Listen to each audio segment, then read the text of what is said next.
मिथिला महोत्सव 2026 स्वागतम free entry के। So amazing. मिथिला के बहुत सारे जो लोग हैं वो यहाँ पे आए हुए हैं। और ये देखिए मिथिला महोत्सव 2026 कर्नाटक मिथिला सांस्कृतिक परिषद।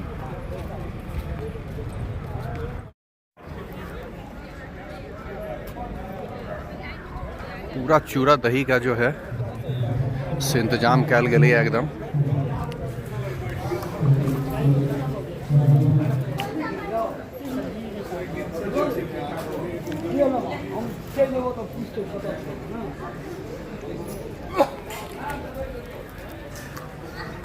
पूरा बढ़िया से जो है यहाँ पर अभी सांस्कृतिक मैथिल कार्यक्रम जे 6 से स्टार्ट हेतै।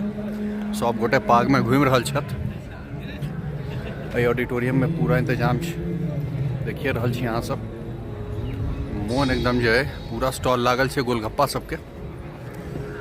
सब गोटे पाग में छथि।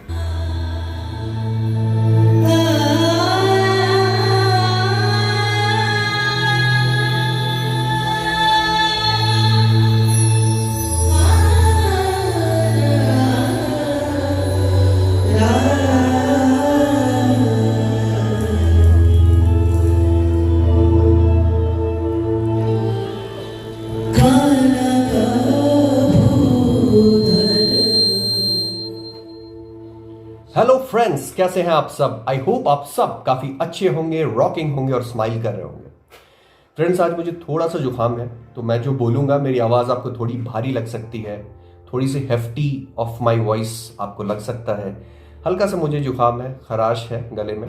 तो मैं पहले ही अपने सारे व्यूअर्स हैं, जिनको मैं व्यूअर्स कभी बोलता ही नहीं हूँ, you all are like my family, my friends, and thank you so very much. Smile with Aniket के बढ़ते सब्सक्राइबर्स को और बढ़ते फॉलोअर्स को देख करके मुझे लग रहा है कि भाई आप लोग मुझे कितना ज़्यादा प्यार करते हैं। फ्रेंड्स, पता है मेरा इकलौता चैनल आई थिंक यूट्यूब के ऊपर है या फिर इंस्टाग्राम के ऊपर है, या मैं फेसबुक पे जो मेरा पेज है स्माइल विद अनिकेत का, मैं उसकी बात करूँ, जहाँ पे ना ही मैंने आज तक 1 रुपया खर्च किया है, ना ही मैंने किसी टॉप सेलिब्रिटी को कभी बुलाया है, ना ही एक नॉर्मल सेलिब्रिटी को बुलाया है, ना ही मेरे पास में कोई अच्छा सा कैमरा है। मेरे पास में जस्ट एक मोबाइल फ़ोन है। एंड मेरा ये प्रोफेशन भी नहीं है। मेरा प्रोफेशन तो HR है। I am into recruitment. I hire people for my company. मैं उनको नौकरी देता हूँ। अगर आप इंडिया को देखें, from Jammu and Kashmir till Karnataka and from Gujarat till West Bengal, एक भी ऐसा स्टेट नहीं है जहां मैंने कैंपस प्लेसमेंट ना किया हो, वह हायरिंग ना करी हो। पैन इंडिया हायरिंग करी है, इसलिए मुझे हर स्टेट में कोई ना कोई जान रहा होता पहले से। ये वाला जो मेरा काम है, it is more my passion. जब भी मुझे टाइम मिलता है ऑफिस से, जब भी मुझे टाइम मिलता है HR वाले काम से, रिक्रूटमेंट वाले काम से, तो मैं हमेशा ये मानता हूँ कि इस दुनिया का सबसे ज़्यादा शांतिपूर्ण काम जो है, पीसफुल काम जो है, वो है अपनी फैमिली से, अपने फ्रेंड्स से बात करना। और मेरे लिए फ्रेंड्स तो आप लोग ही हैं। स्माइल विद अनिकेत के मेरे जो भी व्यूअर्स हैं, मैं हमेशा आप लोग को अपनी फैमिली, अपना फ्रेंड कंसिडर करता हूँ। इस वीडियो में हो सकता है थोड़ी लाइट की भी प्रॉब्लम हो, क्योंकि मैं बस मोबाइल, मेरा दिल किया आप लोगों से बात करने का, तो मैं मोबाइल लेकर के आप लोगों के सामने आ गया बात करने के लिए। फ्रेंड्स, आप लोग ये सोच रहे होंगे कि इस वीडियो की शुरुआत में आप लोग को 2 क्लिपिंग दिखाई गई। जो क्लिपिंग है वो मिथिला महोत्सव की है, जो कि बैंगलोर में हुआ था 11 Jan 2026। मैं डेट सही बोल रहा हूँ, 11 जनवरी 2026। 15 तारीख को आई थिंक मकर संक्रांति था। तो जो इवेंट रखा गया था बैंगलोर में, वो 11 जनवरी 2026 को रखा गया था। यहाँ पर एक पैलेस ग्राउंड है, काफ़ी बड़ा सा भव्य ग्राउंड है, ऑडिटोरियम है, उसमें सब है। और उसमें आपको यकीन नहीं होगा, बिहार से जो मिथिला समाज है, नियर अबाउट 1000 से 1500 लोग आए हुए थे उसमें। पूरा ऑडिटोरियम भरा हुआ था, पूरा ऑडिटोरियम भरा हुआ था। और ये तो मैं आपको वो नंबर बोल रहा हूँ जब मुझे वहाँ कोट किया गया। मुझे तो लगता है इससे भी ज़्यादा ही लोग होंगे वहाँ पे, क्योंकि लोग आ रहे थे, जा रहे थे, ऐसी सिचुएशन थी। और घुसते के साथ मैं आपको एक बात बताऊं कि हम लोगों की मिथिला में एक कल्चर है कि अगर आप किसी इवेंट में जाते हैं, किसी एक पर्टिकुलर प्रोग्राम में जाते हैं, स्पेशली शादियों में अगर आप बात करें, वहाँ जाते हैं, तो सबसे पहला जो काम किया जाता है, आपको पाग पहनाया जाता है। पाग, मैं आपको बताता हूँ व्हाट इज पाग। तो पाग पहनाया जाता है एंड देन एक दोपटा दिया जाता है। It is a way to greet somebody, it is a way to welcome somebody. ऐसा करते हैं। स्पेशली हमारे मिथिला में जब दामाद हैं, वो जब फर्स्ट टाइम जाते हैं ससुराल अपने, या फिर शादी के लिए जब लोग कहीं लड़के वाले बारात लेके आते हैं, जो लोग बाराती में होते हैं उनको भी दिया जाता है। और डिफरेंट फंक्शंस में, इवेंट्स में पाग एंड दोपटा का वो कल्चर है। अब स्क्रीन पे भी देख रहे होंगे, मुझे भी पाग एंड दोपटा दिया गया, मैं भी वहां पे, उसका नाम शायद दोपटा होता है, sorry if I am pronouncing it wrong, but for paag I am 100% sure that this is paag. तो वहां पे सबसे पहले ये शुरू किया गया, पाग एंड सबको देना, और पूरे ग्राउंड में लोग पाग पहन के घूम रहे थे पाग एंड दोपटे के साथ में। क्या सीन था यार। पता है फ्रेंड्स, मेरा हमेशा एक मानना है कि जो मैथिल कम्युनिटी है, जो स्पेशली बिहार के मिथिला से हम सारे लोग बिलोंग करते हैं और मैथिल ब्राह्मण्स हैं, वो सिर्फ बिहार में ही नहीं है, सिर्फ बिहार से nearby state like Jharkhand, UP, Uttarakhand, Madhya Pradesh, Chhattisgarh, Delhi, Haryana, Punjab, Goa, इन सब में ही नहीं है, वो ऑल ओवर इंडिया और ऑल ओवर द वर्ल्ड है। मुझे पहले उतना आइडिया नहीं था, जब मैं यहाँ लोगों से मिलना शुरू किया हूं तो मुझे पता चला है कि भाई वहां से मधुबनी से निकले लोग कितने टॉप रैंक पे काम कर रहे हैं आज के डेट में। और हमेशा मैं एक चीज मानता हूं कि अगर आप सिर्फ अपने घर में बैठे हुए हो, आपका जो भी घर है, अगर आप सिर्फ अपने घर में बैठे हुए हो तो आप अपने घर का नाम रोशन नहीं कर रहे हो, आप अपने घर का नाम बर्बाद कर रहे हो।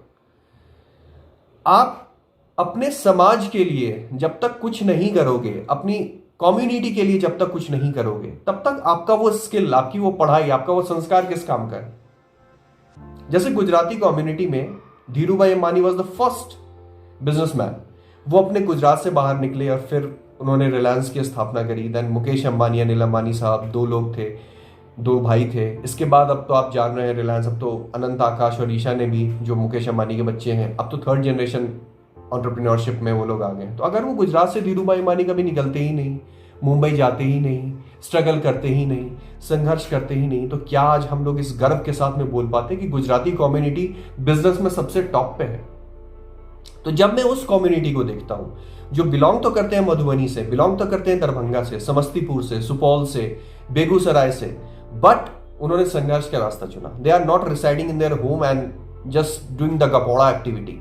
वो लोग वहां से निकले और उन्होंने संघर्ष किया and they have achieved something. South India में बैंगलोर इतनी टॉप की सिटी है, वहां पर अगर हम मिथिला महोत्सव आज की डेट में कर रहे हैं जिसमें 1000 से 1500 के मैथिल लोग आ रहे हैं, तो सोचिए मिथिला का लेवल कहां तक पहुंच चुका है। फ्रेंड्स, मुझे बहुत सारे वहां पे टॉप सिंगर्स मिले जो कि बिहार और जो हमारी लैंग्वेज है मैथिली, उसके टॉप सिंगर्स हैं। जैसे मुझे प्रिया मलिक जी मिली वहां पे, जिन्होंने शायद ये गाना गाया है कि मिथिला का कण कण खिला, जमाई राजा हमें राम मिला। That is such a beautiful song. और विकास झा हैं जो मैथिली के बहुत बड़े सिंगर हैं, उनसे मुझे फेस टू फेस, उनका मैं फैन भी रहा हूँ पहले, तो उनसे मुझे face to face, it is a fan moment when I have met him. और he is a fantastic kind of a singer you can say. बहुत सारे और भी लोग थे, जैसे प्रियंका झा है, उन्होंने बहुत अच्छा परफॉर्म किया था वहाँ पे, और बहुत सारा डांस परफॉर्मेंस हुआ। सारे ये झा, मिश्रा, चौधरी वाले लोग, and they are doing extremely good. अपने करियर में भी बहुत अच्छा कर रहे हैं एंड अपने परफॉर्मेंसेज में भी they are doing very good. मुझे एक कपल मिला, उसमें एक लड़की थी जिसने परफॉर्म किया था डांस पे। वो एक्चुअली बिलोंग तो जनकपुर से करती है। Janakpur is also a area that is there in Mithilanchal, जो नेपाल साइड में है जनकपुर, जहाँ के हमारी माता सीता की जो पिताजी थे जनक जी, ये उनकी नगरी है। तो जनकपुर से दो लोग आए थे और दोनों लोग चार्टर अकाउंटेंट थे, यानी हस्बैंड वाइफ की मैं बात कर रहा हूँ। हस्बैंड जो है वो as a charter accountant job कर रहा था और जो वाइफ है वो एज अ सीए अपनी फर्म चला रही थी। बहुत गर्व होता है ऐसी लड़कियों को देखकर, यार मैं सीरियसली बोल रहा हूँ, जो अपने फैमिली के साथ साथ, अपने घर परिवार के साथ साथ, अपने संस्कारों के साथ साथ जॉब में, बिजनेस में भी इतना अच्छा कर रही है, उस पढ़ाई का असली यूज कर रही है। साथ साथ में अपना जो संस्कार है, उन्होंने मैथिली गाने पे परफॉर्म किया है, dance performance, and it was one of the best dance performance. उनका नाम दीपिका पाठक है, अगर इस वीडियो को वो देख लेंगे, सीए दीपिका पाठक, क्योंकि वो चार्टर अकाउंटेंट है by profession. And charter accountant मैं आपको बता दूं कि इंडिया का आज़ादी से लेकर आज तक का सेकेंड टफेस्ट एग्जाम है आफ्टर यूपीएससी। बहुत ही कम रिजल्ट आता है इसका, and she is charter accountant. उनसे मैं मिलके बोला भी कि मुझे बहुत प्राउड फील होता है कि यार आप मिथिलांचल से बिलोंग करती हैं, एंड डांस परफॉर्मेंस से लेकर के सीए तक जो आपका जो ये परफॉर्मेंस है, हर चीज़ में, चाहे वो पढ़ाई हो या फिर आपकी परफॉर्मेंस हो, वो इतनी अच्छी है। तो उन्होंने कहा thanks for your compliment Aniket, thanks for your sweet compliment. उनके हस्बैंड से मैं मिला जो कि सीए हैं, वो भी काफ़ी उनका योगदान रहा है दोनों लोगों का आपस में। और इतने अच्छा सीए फर्म चला रहे हैं, प्लस हस्बैंड जो है वो जॉब भी कर रहे हैं। तो बड़ा अच्छा लगता है यार, अपने लोग जो बाहर से आए हैं जो यहाँ इतना अच्छा काम कर रहे हैं। दही चूड़ा का बड़ा अच्छा अरेंजमेंट था। फ्रेंड्स मैं आपको बता दूं, मेरे लिए पता है, मुझे मैथिल समाज, मिथिला का समाज और जो मैथिली लैंग्वेज है उससे पता नहीं मुझे इतना अटैचमेंट क्यों है, और उसका कारण दो है। मैं अगर आप लोगों को स्पेसिफिक बताऊं, जो लोग मुझे नहीं जानते हैं इस वीडियो के थ्रू, मेरी जो अपनी दादी माँ है डॉक्टर इंदिरा झा, अब इनके नाम में डॉक्टर लगा हुआ है, ये पीएचडी वाला डॉक्टर है, और इन्होंने पता है पीएचडी किस सब्जेक्ट में किया है? मैथिली में। और वो अब एक कॉलेज में पढ़ाती भी थी। मेरी अपनी दादी माँ की मैं बात कर रहा हूँ, वो अपने कॉलेज में मैथिली पढ़ाती भी थी और कुछ टाइम तक वो प्रिंसिपल भी रही मेरी दादी माँ। और मेरे बचपन का जो मैक्सिमम टाइम है ना, 60%, 55 to 60%, वो मेरी दादी के पास मेरा बीता है। और इस पूरी दुनिया में अगर मुझे कोई सबसे ज़्यादा समझता है या सबसे ज़्यादा प्यार करता है तो मेरी दादी माँ है। आज के डेट में भी she is 85 years of age, बहुत ही हेल्दी हैं। और मैं हनुमान जी से प्रे करूँगा इस वीडियो के थ्रू भी कि उनको बहुत अच्छी लाइफ और वो काफ़ी हेल्दी वेल्दी रहें। मेरी अभी भी उनसे थोड़ी देर पहले बात हो रही थी ओवर द कॉल। तो मेरी दादी की वजह से जो मिथिला का एक सीड है वो मेरे अंदर आ पाया, और जो बाकी 40 to 45% है वो मेरे नाना जी और नानी माँ की वजह से। ये मैं एकदम कन्फेस कर रहा हूँ, ऑनेस्ट कन्फेशन है मेरा, क्योंकि मैं मधुबनी में रहा हूँ क्लास 10 तक, और मेरे नाना नानी दरभंगा में रहते थे, तो वहाँ पे आना जाना करता रहता था। And both my Nana ji and नानी माँ, दे आर टीचर्स। तो टीचर लोग और जो मिथिला के लोग हैं, स्पेशली नाना जी नानी माँ, जो they are also of the 80s वाले एरा के लोग हैं, तो उनसे मुझे मैथिली का काफ़ी अच्छा सीखने को उन लोगों से मुझे मिला। तो मेरे अंदर यार मिथिला का एक सीड जो है वो हमेशा से है। तो जब भी मैं अपने लोगों से मिलता हूँ जो मिथिला के लोग हैं तो बड़ी खुशी होती है। देखिए, मिथिला का अच्छा होने का मतलब ये नहीं है कि हम मिथिला में ही रहें। जैसे मैं आपको एक एग्जांपल देता हूं, अगर मैं जाकर के फॉर एग्जांपल अपने घर में ही रहूं, कहीं बाहर नहीं जाऊं, कहीं ऑफिस नहीं जाऊं, कहीं मैं कोई जॉब नहीं करूं, कोई बिजनेस नहीं करूं, कोई स्कूल नहीं जाऊं, कोई कॉलेज नहीं जाऊं, तो क्या इससे मेरे माँ बाप का नाम रोशन होगा? मेरे दादा दादी का नाम रोशन होगा? कभी नहीं होगा। मेरे दादा दादी, मेरे नाना नानी या मेरे माँ बाप या मेरे भाइयों का नाम तब रोशन होगा जब मैं बाहर निकल के कुछ काम ऐसा करूंगा जो देश के लिए, समाज के लिए या मेरी फैमिली के लिए फायदेमंद होगा। यही मैं हमेशा बोलता हूँ। सिर्फ बिहार में, मिथिला में बैठे रहने से कुछ नहीं होता है। यह बहुत नीक है, ये ऐसे बात करते वहां लोग, 10-15 हजार कमा लीची, मोहे मोहे भौ जाइए। भाई रहो, फिर आप सक्सेसफुल तब बनोगे जब आप वहां से निकलोगे और देश और दुनिया में, जैसे मैं मिलता हूं ना यार, बड़ा बड़ा चार्टर अकाउंटेंट, बड़े डॉक्टर्स, आईएएस ऑफिसर्स, मतलब अभी जो कर्नाटका का डायरेक्टर जनरल ऑफ पुलिस है वो भी आए हुए थे। He is from Bihar, Mithila. मतलब मेरा दिमाग घूम गया यार, इतना senior IPS officer. Top industrialist जो है, मोहन झा सर से मैं मिला था, इस वीडियो को देख भी रहे होंगे तो समझेंगे। गुजरात में इनकी इतनी इंडस्ट्री है, अगर वो भी मिथिला में, बिहार में बैठे रह जाते तो क्या वो सक्सेसफुल होते?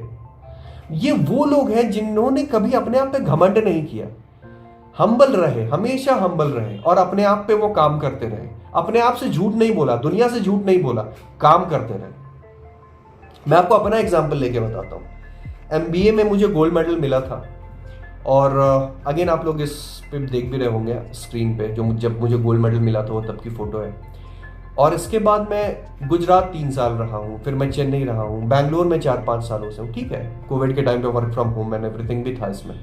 बट जब आप अलग अलग लोगों से, अलग अलग स्टेट के लोगों से मिलते हैं तो लोगों को समझ में आता है कि Biharis, Maithils, they are good people. अगर आप अपने घर में ही बैठे रहोगे तो कैसे समझ में आएगा? यही हम लोगों ने उस दिन डिस्कस भी किया। यहाँ इतने लोग आए थे जो कितने टॉप लेवल लोग हैं। तो ये सबसे इंपॉर्टेंट चीज मुझे लगता है कि जब आप वहां से निकल के अपने फैमिली का, अपने मिथिला समाज का, अपने बिहार का नाम बताते हो, तब लोग समझते हैं कि आप क्या हो। आपके काम से लोग आपको रिकॉग्नाइज करते हैं। आज मैं पैन इंडिया हायर कर रहा हूँ, इंडिया के अलग अलग पार्ट में मैं हायर करता हूँ। They know me by my name, I belong from Mithila community. तो दिस इज समथिंग जो मुझे लगता है कि जब आप अपने लोगों से मिलते हैं तो वो काफी अच्छा लगता है। वहां पर काफी देर रहा, 5-6 घंटे मैं उस पैलेस ग्राउंड बैंगलोर में मैं रहा। वहाँ पे अपने लोगों से मैं बिल्कुल पाग वाग में था, और क्या मोमेंट था यार, वो वाइब मैं आपको बता भी नहीं सकता हूँ। Everybody was speaking in Maithili language, people are so good. मेरे तो इतने सारे जो हैं फ्रेंड्स भी बन गए हैं, एंड सब मैथिल फ्रेंड्स ही बने हैं मेरे। ये सब कुछ चीज़ें हैं जो आप लोगों से शेयर करनी थी। Thank you so very much friends for watching my video. Please मेरे इस वीडियो को लाइक कीजिएगा, सब्सक्राइब कीजिएगा और सारे फ्रेंड्स से शेयर करना मत भूलिएगा। आप सब लोगों को मकर संक्रांति की हार्दिक शुभकामनाएं। और जैसा हम लोग बोलते हैं मिथिला में कि जो पेरेंट्स होते हैं वो ये बोलते हैं हमेशा, तो जो एल्डर्स होते हैं हमारे घर में वो ये बोलते हैं मैथिली में, और हमारे घर में हमेशा से चला आ रहा है कि हमर तिल चाउर बहब।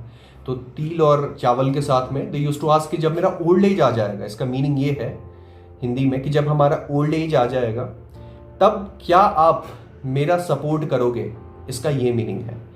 और ये जो यंगर्स हैं उनको ये किया जाता है। तो आप सारे लोगों को मैं ये बोलना चाहता हूँ कि yes to all my viewers, specially जो लोग एल्डर्स हैं, उन सब का तिल चाउर बहने के लिए जो है यानी आप सब लोगों को सपोर्ट करने के लिए जो है आई एम ऑलवेज रेडी।